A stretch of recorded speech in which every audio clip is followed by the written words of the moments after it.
आज साथियों, ये अपने आप में ऐतिहासिक दिन है कि आज कृष्ण मेमोरियल हॉल, जहां केदार गुप्ता जी ने सोचा था कि जिस बिहार की आबादी में लगभग 5% से अधिक जिसकी आबादी हो, ये कृष्ण मेमोरियल हॉल इतना छोटा पड़ेगा, किसी ने कल्पना नहीं किया था। मैं धन्यवाद देता हूं पूरे समाज को।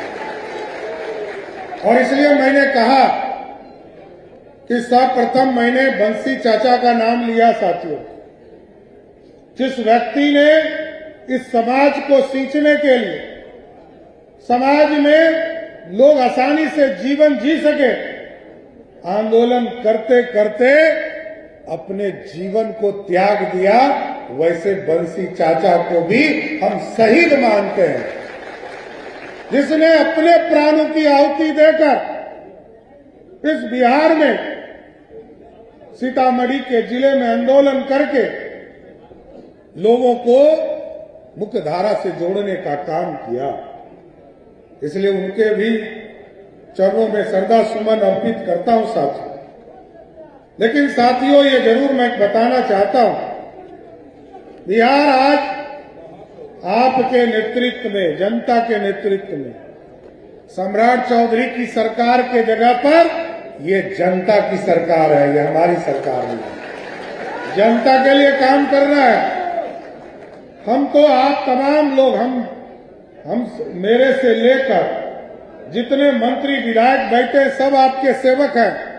हमारे यहाँ कोई राजा का प्रथा नहीं है साथी। लेकिन मैं जरूर आश्वस्त करता हूं बिहार की जनता को, बिहार के सपनों को साकार करने के लिए एक एक दिन, एक एक घंटा लगाकर बिहार के विकास को आगे बढ़ाने का काम करेंगे।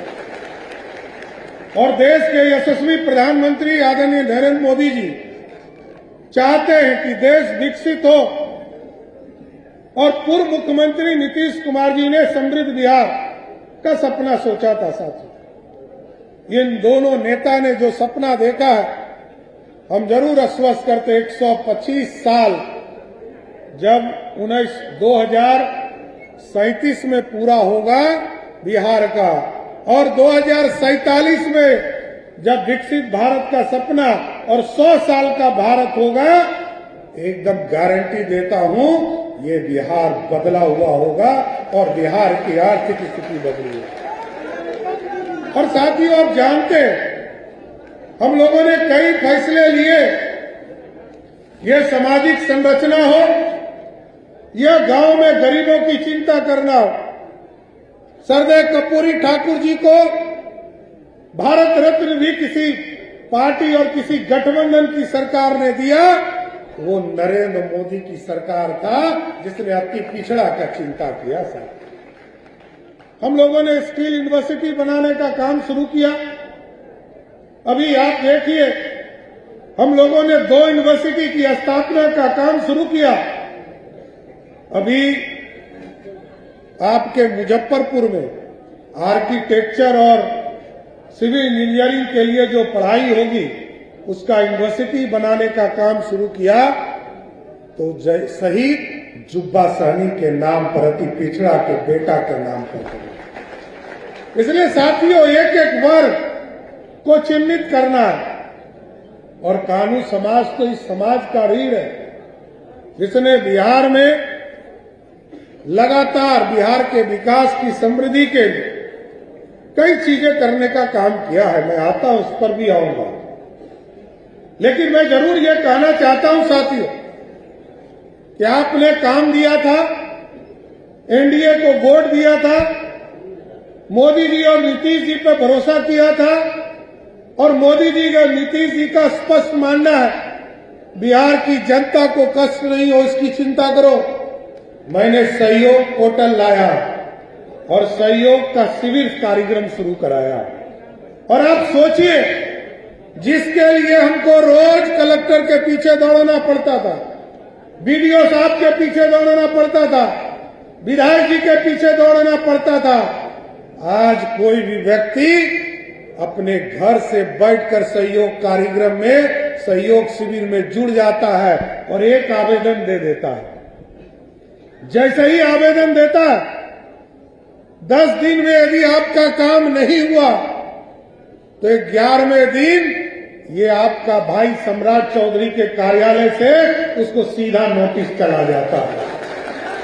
पहला नोटिस पाने वाला लगभग 9000 लोग हैं साथियों।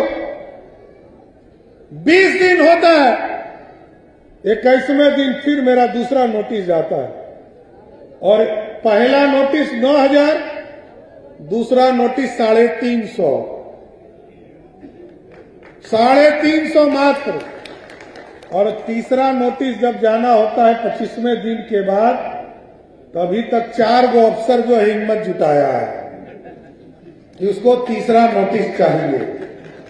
अभी तक 4 ही अफसर मिले हैं साथियों, और क्योंकि 30 दिन के बाद उसका कोई माई बाप नहीं है, 30 दिन जैसे ही पूरा होगा, यदि आपके कर्मचारी पदाधिकारी ने काम नहीं किया, वो स्वतः निलंबित हो जाएगा, किसी को आदेश देने की जरूरत नहीं।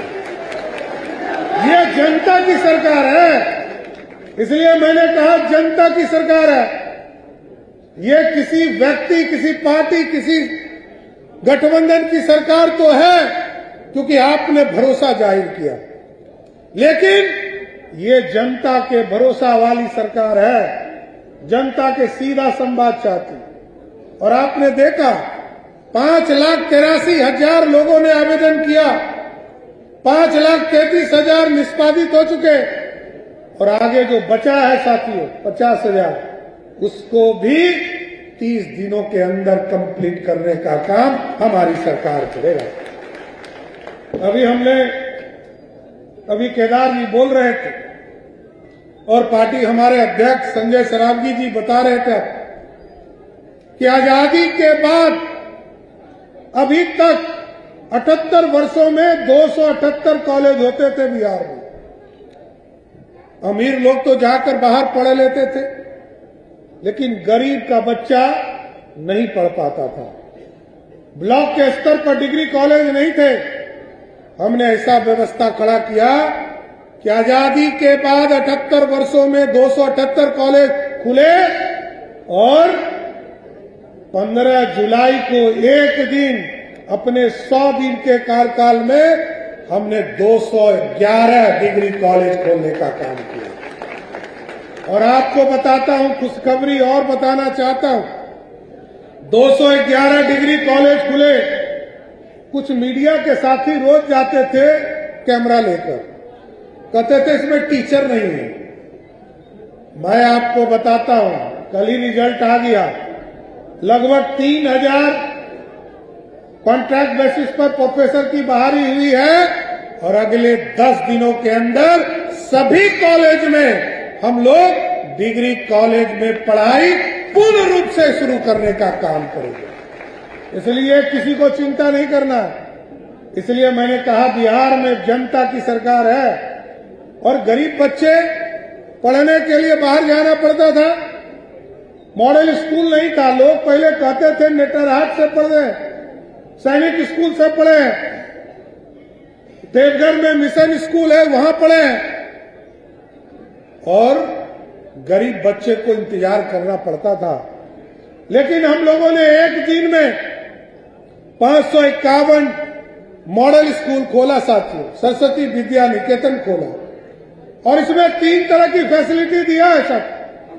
एक तो पूरी तरह व्यवस्था उसकी ठीक की जा रही है, दूसरा जो कोटा में जो टीचर पढ़ाते थे उन टीचर को लाकर लाइव क्लासेस हम लोगों ने सीधे मॉडल स्कूल में शुरू कराने का काम किया। और इसके साथ साथ जो गरीब के बच्चे हैं उनको मॉडल स्कूल में जो पढ़ते हैं, जो पढ़ेंगे उसको कौन क्लियर फ्राई करेगा, जब बच्चा घर जाएगा उसको कौन बताएगा, क्योंकि उनके माता पिता उतने शिक्षित नहीं है। तो हम लोगों ने एक ऐप दिया है जिसको रात के 11 बजे यदि बच्चा खोलेगा तो रात के 11 बजे भी 1 मिनट के अंदर उसको शिक्षक उपलब्ध कराने का काम हमारी सरकार करेगा। इसलिए साथियों, मैं जरूर आश्वस्त करना चाहता हूं, और खासकर जो वैश्य समाज के लोग हैं जिनको बिहार छोड़कर बाहर जाना पड़ता था, प्लान करना पड़ता था।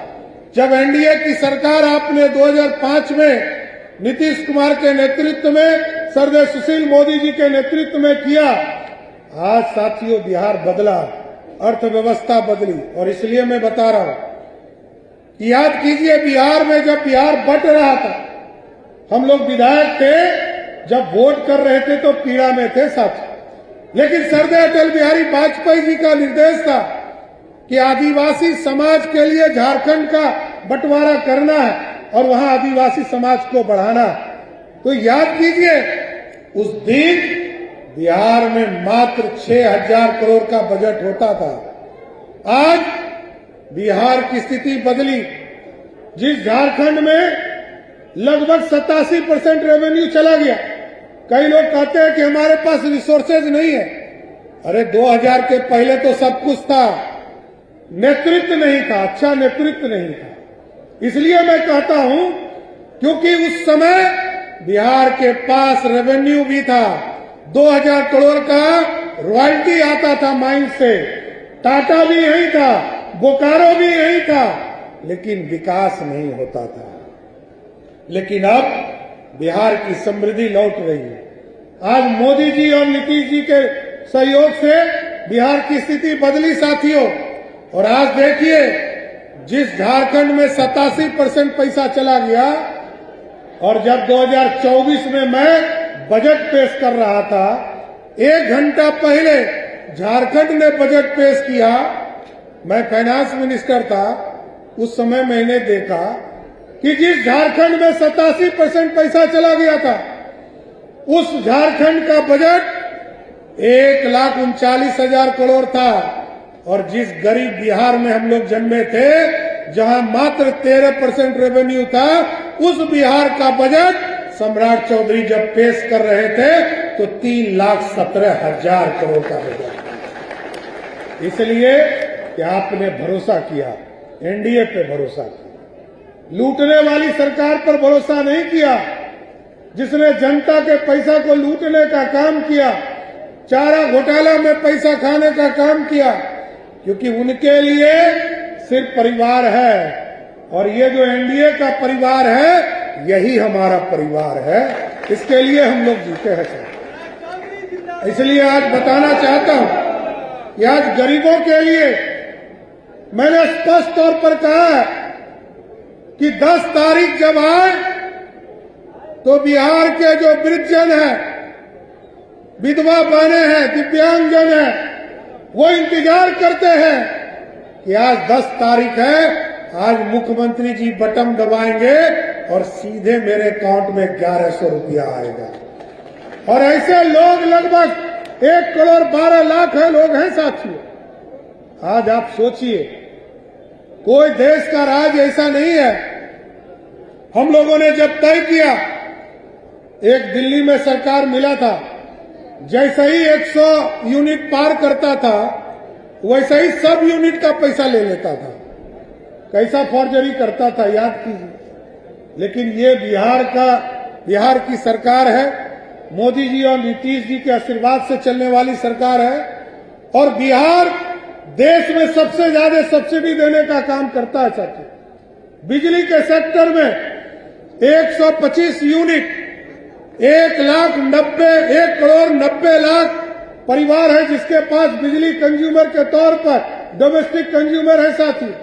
उसमें से 1,70,00,000 ऐसा परिवार है जिसको 1 साल से बिजली बिल 0 आने का काम किया साथियों। ये दूसरा कोई राज नहीं। और मैं उसे पत्र लिखने वाला हूं। 1,70,00,000 परिवार जिसको पिछले 1 साल से बिजली बिल नहीं आया, मैं उनको बधाई भी देने वाला हूं कि आपने बिजली का कंज्यूमर के तौर पर मात्र 125 यूनिट ही कंज्यूम किया है।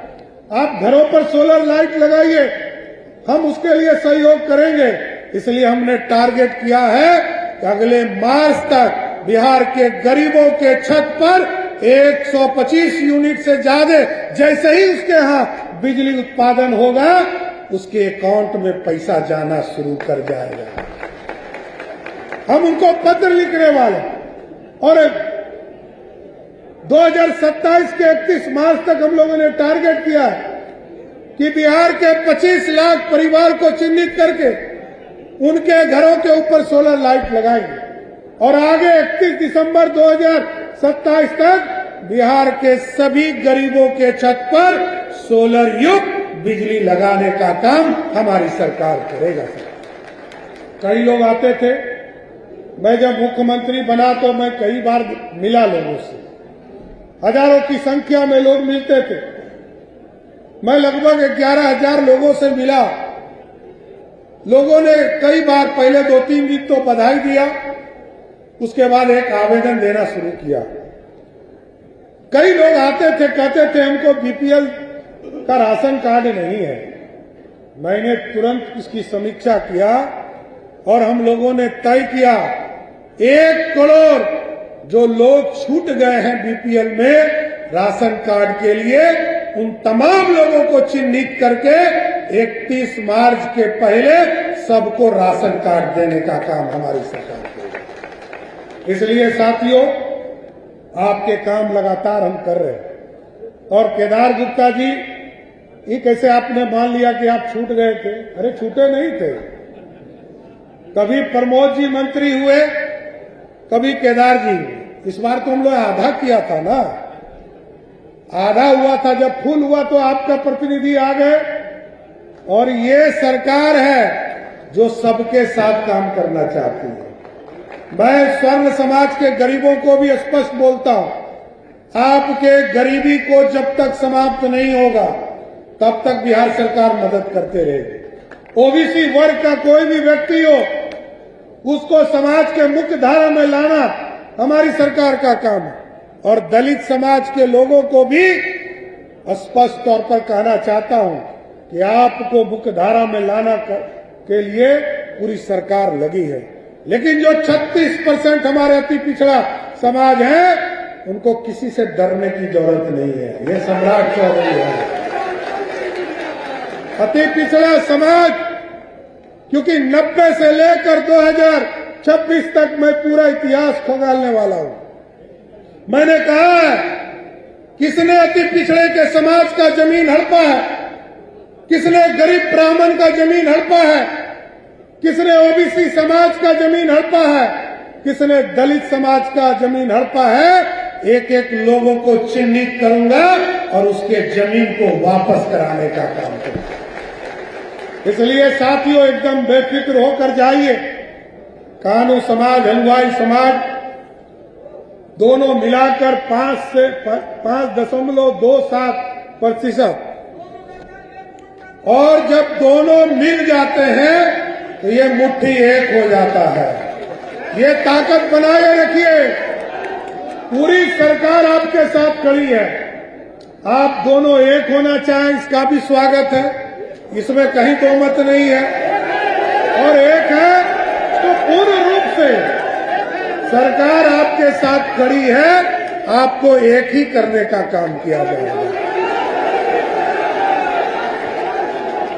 हमारे अध्यक्ष जी ने आग्रह किया है, हमारे संजय सरावगी जी ने आग्रह किया विशेष तौर पर कि जो पलवैया धाम में जो मंदिर बन रहा है गणिनाथ बाबा का, और कई चीजों का वहां विस्तार होना है।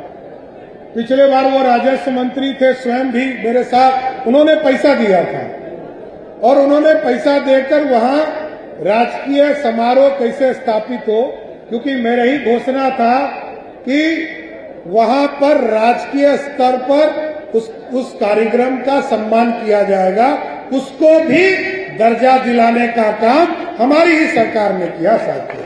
और आगे के दिनों में भी जितना जमीन चाहिए, अब तो पर्यटन मंत्री यही है, दूसरा कोई नहीं है, जितना प्रस्ताव ये देंगे केदार जी, मैं गारंटी देता हूं। पहले पर्यटन मंत्री वहां प्रमोद जी थे, कुछ काम उन्होंने किया और जिस स्थान को हम भगवान मानते हैं, जिस स्थान को धाम मानते हैं, उसको कैसे छोड़ सकते हैं? एकदम गारंटी देता हूं, एक एक जो जरूरतमंद जमीन होंगे उसको लेकर उसको पूर्ण रूप से स्थापित करने का काम हमारी सरकार करेगा।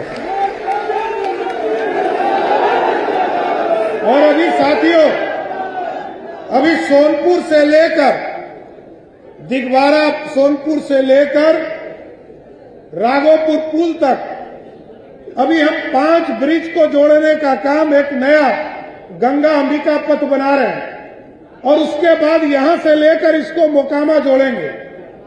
तो ये जो धाम है ये तो गंगा किनारे है, एकदम अस्वस्थ। अगले 5 वर्षों में सीधा मैरिन ड्राइव की तरफ गंगा के उस पार से जाकर सीधे आप धाम पहुंचने का काम करेंगे और आपको पूर्ण रूप से आप देखेंगे ऐतिहासिक जगह हो जाएगा।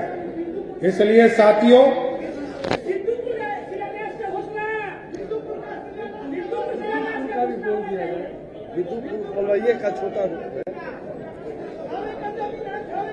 देखिए उसको मैं दिखवा लेता हूं क्योंकि मेरे नॉलेज में नहीं था, लेकिन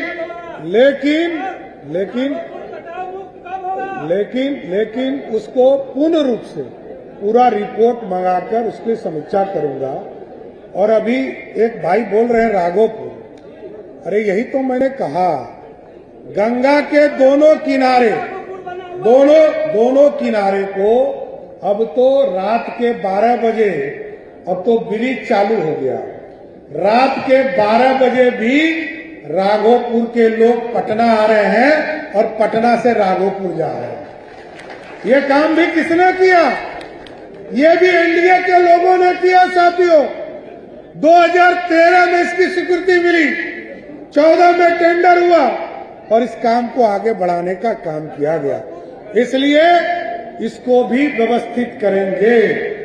आगे भी कई चीजों का मांग अखिल भारतीय कानून हलवाई विचार मंच के द्वारा दिया गया है।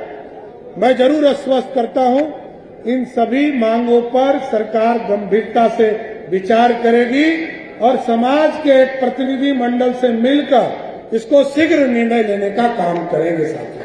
इसलिए मैं फिर से केदार गुप्ता जी को विशेष तौर पर धन्यवाद देता हूं और कानू एकता समाज, कानू और हलवाई समाज के एकता को भी मैं बधाई देता हूं, शुभकामना देता हूं। इसी तरह ताकत बनाए रखिए और बिहार के विकास में अपना योगदान देते रहिए। बहुत बहुत धन्यवाद, बहुत बहुत धन्यवाद।